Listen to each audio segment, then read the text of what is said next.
மத்தேயு 2ஆம் அதிகாரம் முதல் வசனம். ஏரோது ராஜாவின் நாட்களில் யூதேயாவிலுள்ள பெத்லகேமில் இயேசு பிறந்தபோது கிழக்கிலிருந்து சாஸ்திரிகள் எருசலேமுக்கு வந்து.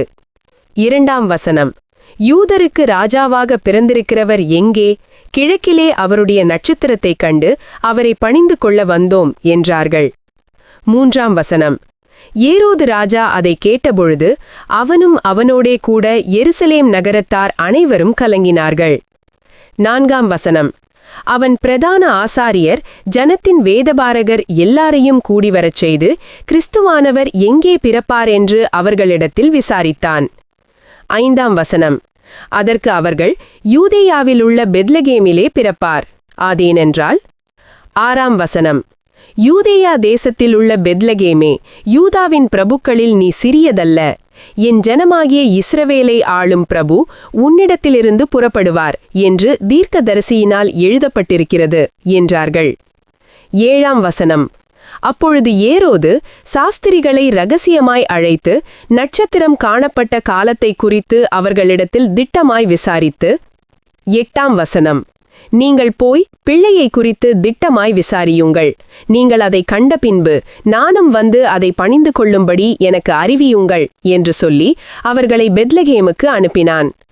9ஆம் வசனம்.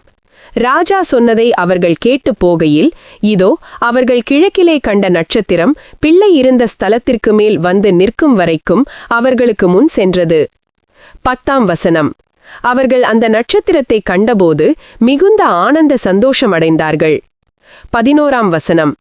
அவர்கள் அந்த வீட்டிற்குள் பிரவேசித்து பிள்ளையையும் அதன் தாயாகிய மரியாளையும் கண்டு சாஷ்டாங்கமாய் விழுந்து அதை பணிந்து கொண்டு தங்கள் பொக்கிஷங்களைத் திறந்து பொன்னையும் தூபவர்த்தையும் வெள்ளை போளத்தையும் அதற்கு காணிக்கையாக வைத்தார்கள்.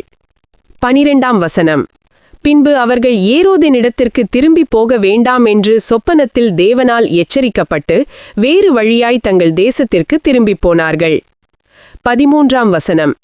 அவர்கள் போன பின்பு கர்த்தருடைய தூதன் சொப்பனத்தில் யோசேப்புக்கு காணப்பட்டு, ஏரோது பிள்ளையை கொலை செய்ய தேடுவான், ஆதலால் நீ எழுந்து பிள்ளையையும் அதன் தாயையும் கூட்டிக் கொண்டு எகிப்துக்கு ஓடிப்போய் நான் உனக்கு சொல்லும் வரைக்கும் அங்கே இரு என்றான். 14ஆம் வசனம். அவன் எழுந்து இரவிலே பிள்ளையையும் அதன் தாயையும் கூட்டிக் கொண்டு எகிப்துக்கு புறப்பட்டு போனான். 15ஆம் வசனம். ஏரோதின் மரண பரியந்தம் அங்கே இருந்தான். எகிப்திலிருந்து என்னுடைய குமாரனை வரவழைத்தேன் என்று தீர்க்கதரிசியின் மூலமாய் கர்த்தரால் உரைக்கப்பட்டது நிறைவேறும்படி இப்படி நடந்தது. 16ஆம் வசனம். அப்பொழுது ஏரோது சாஸ்திரிகளால் வஞ்சிக்கப்பட்டதைக் கண்டு மிகுந்த கோபமடைந்து ஆட்களை அனுப்பி தான் சாஸ்திரிகளிடத்தில் திட்டமாய் விசாரித்த காலத்தின்படியே பெத்லகேமிலும் அதன் சகல எல்லைகளிலும் இருந்த 2 வயதிற்குட்பட்ட எல்லா ஆண் பிள்ளைகளையும் கொலை செய்தான். 17ஆம் வசனம்.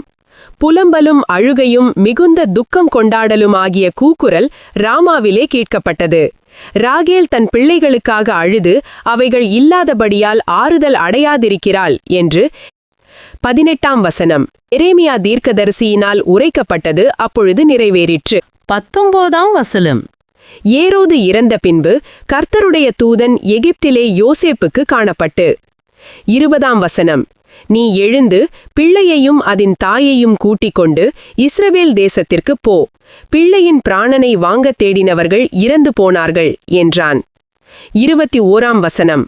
அவன் எழுந்து பிள்ளையையும் தாயையும் கூட்டிக் கொண்டு இஸ்ரவேல் தேசத்திற்கு வந்தான். 22ஆம் வசனம். ஆகிலும் அர்க்கிலாயு தன் தகப்பனாகிய ஏரோதின் பட்டத்திற்கு வந்து யூதேயாவில் அரசாளுகிறான் என்று கேள்விப்பட்டு அங்கே போக பயந்தான். அப்பொழுது அவன் சொப்பனத்தில் தேவனால் எச்சரிக்கப்பட்டு கலிலேயா நாட்டின் புறங்களிலே விலகி போனான். 23ஆம் வசனம். நாசரேத்து என்னும் ஊரிலே வந்து வாசம் பண்ணினான். நாசரேயன் எண்ணப்படுவார் என்று தீர்க்கதரிசிகளால் உரைக்கப்பட்டது நிறைவேறும்படி இப்படி நடந்தது. ஆமேன்.